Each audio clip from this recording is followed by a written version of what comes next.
सारी clostridium species की हम बात करेंगे। स्टार्ट कर रहे हैं क्लोस्ट्रीडियम डिफिसिल से। Difficult to treat. Difficult to treat होता है, ऑब्लिगेट एनारोब होता है क्लोस्ट्रीडियम। ऑब्लिगेट एनारोब होता है मतलब ऑक्सीजन इन्हें बिल्कुल भी अच्छी नहीं लगती है। हाँ, तो क्लोस्ट्रीडियम डिफिसिल ये क्यों कब करता है? देखो, prolong anti microbial use which interfere with colonic microflora. Most commonly implicated antibiotics are clindamycin. याद रखना है कि एंटीबायोटिक का प्रोलॉन्ग यूज़ करते हो, जैसे कि क्लिंडामाइसिन हो गई, तो it can lead to Clostridium difficile infection. Infection ये होता क्या है? स्यूडोमेम्ब्रेनस कोलाइटिस होता है। स्यूडोमेम्ब्रेन जो होती है, it consist of leukocyte WBC, fibrin और सेलुलर डेब्रिस की बनी होती है। ये कुछ इस तरीके से ये दिखती है स्यूडोमेम्ब्रेन। आगे बात करें तो इसके अंदर टॉक्सिक मेगाकोलोन भी देखने को मिल सकती है। टॉक्सिक मेगाकोलोन भी इसके अंदर देखने को मिल सकती है। ट्रीटमेंट क्या होगा? Discontinuing any offending antibiotic. इसके अलावा antibiotics that are specially effective against Clostridium difficile, और वो है हमारा वैंकोमाइसिन। इसके अलावा loperamide medication should be avoided. Alternative treatment for prolonged and recurrent Clostridium difficile infection is fecal transplant. ये क्या होता है? I don't know. इसके अलावा प्रोबायोटिक भी हेल्प करते हैं। प्रोबायोटिक की कैटेगरी में कौन कौन आता है? लैक्टोबैसिलस आता है और सैक्रोमाइसिस आता है। ठीक है, so this is all about the clostridium difficile. बात करते हैं क्लोस्ट्रीडियम टिटेनी की। कुछ इंपॉर्टेंट बातें कि ये वर्क करता है इनहिबिटरी न्यूरॉन पे, जिसका नाम है रेनशॉ सेल। इस रेनशॉ सेल के अंदर ये जो स्नेयर प्रोटीन होती है उसको क्लीव करता है, जिससे क्या होता है? गाबा और ग्लाइसिन ट्रांसपोर्ट नहीं हो पाता है।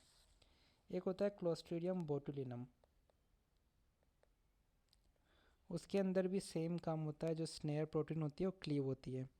तो जो टिटेनी होता है उसके अंदर क्या होता है? गाबा और ग्लाइसिन रिलीज नहीं होते हैं, जबकि क्लोस्ट्रीडियम बोटुलिनम के अंदर एसिटाइल कोलिन रिलीज नहीं हो पाता है। जो ये टिटेनी होता है उसके अंदर स्पास्टिक पैरालिसिस होती है, जबकि बोटुलिनम के अंदर फ्लैसिड पैरालिसिस देखने को मिलती है।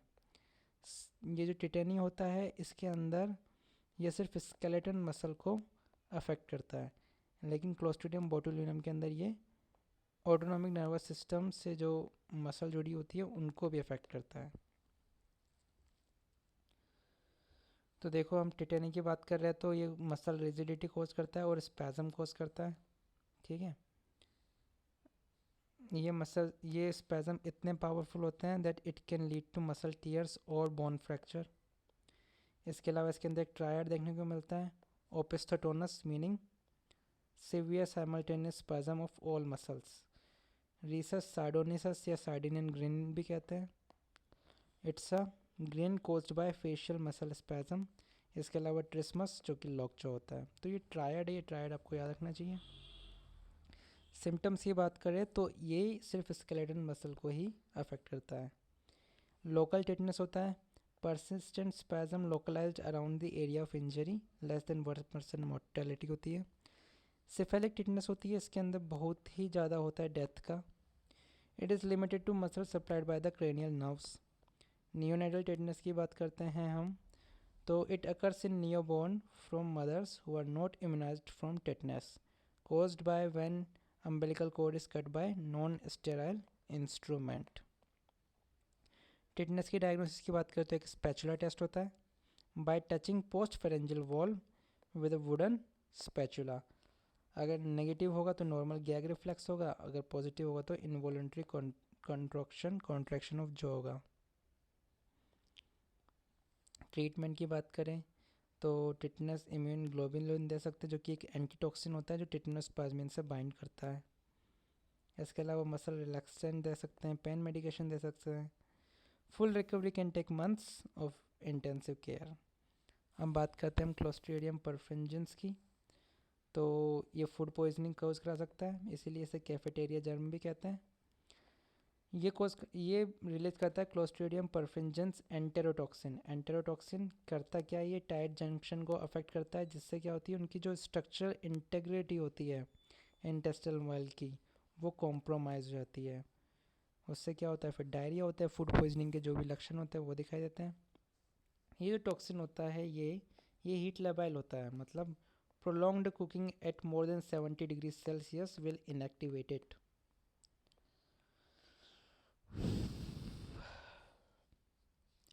कोई एंटीबायोटिक देने की ज़रूरत इसमें नहीं होती है। Goal is to keep the individual well dehydrated. Clostridium perfringens can cause gas gangrene और क्लोस्ट्रीडियम मायोनेक्रोसिस। इसके अंदर जो टॉक्सिन होता है उसे सी पैट कहते हैं। Clostridium perfringens alpha toxin tissue death और गैंग्रीन कोज कराता है। इसके अंदर हमको ध्यान रखना है कि क्रेपिटस देखने को मिलता है, crackles as you press down around the wound. ठीक है, ट्रीटमेंट की बात करें तो high dose antibiotic penicillin V और क्लिंडामाइसिन, इसके अलावा hyperbaric oxygen therapy. Clostridium botulinum की बात करें तो मैकेनिज्म ऑफ एक्शन की तो हमने बात कर ही ली है कि वही स्नेयर प्रोटीन को ब्रेक करता है जिससे एसिटाइल कोलिन रिलीज नहीं हो पाता है। Nerves of the autonomic nervous system that rely on acetyl choline are also affected. Botulinum toxin जो होता है वो बल्बर पैल्सी कॉज कर देता है which is impairment of cranial nerve 9, 10, 11, 12। तो ये क्या होती है, एक डिसेंडिंग पैरालिसिस होती है।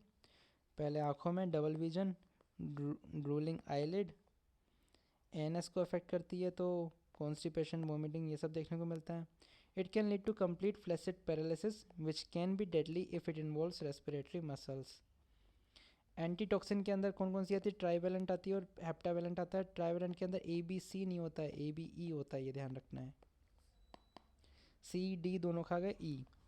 ऑटोक्लेव भी ट्रीटमेंट हो सकता है बिकॉज ये टॉक्सिन्स को क्या करता है, डिस्ट्रॉय करता है। अब बात करते हैं इन्फेंट बोटुलिज्म की, जिसे फ्लॉपी बेबी सिंड्रोम भी कहते हैं।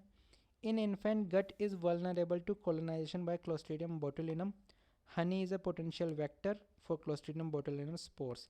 इसीलिए 12 महीने से छोटे बच्चों को, 1 साल के बच्चों को कभी भी हनी नहीं खिलाना चाहिए। क्यों? Because it can cause to floppy baby syndrome.